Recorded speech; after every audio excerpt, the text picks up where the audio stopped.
স্থানীয় সময় মঙ্গলবার সকালে 414 জন হজযাত্রী নিয়ে বিজি 3501 বিমান বাংলাদেশ এয়ারলাইন্সের ফ্লাইটটি জেদ্দা আন্তর্জাতিক বিমানবন্দরে পৌঁছায়। এ সময় সৌদি আরবে নিযুক্ত বাংলাদেশের রাষ্ট্রদূত মোহাম্মদ দেলোয়ার হোসেন, কনসাল জেনারেল মিয়া মোহাম্মদ মাইনুল কবির এবং হজ মিশনের কর্মকর্তারা তাদের উষ্ণ অভ্যর্থনা জানান। উপস্থিত ছিলেন সৌদি সিভিল এভিয়েশনের উপদেষ্টা এবং হজ ও উমরা মন্ত্রণালয়ের পরিচালকও।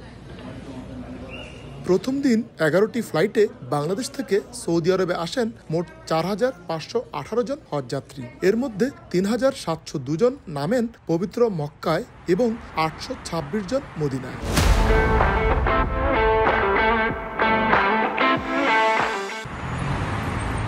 চলতি বছর সরকারি ও বেসরকারি ব্যবস্থাপনায় বাংলাদেশ থেকে হজ পালন করবেন মোট 87,100 জন। ইসলামিক ক্যালেন্ডারের অনুযায়ী এবারের হজ অনুষ্ঠিত হওয়ার সম্ভাব্য তারিখ 5 জুন।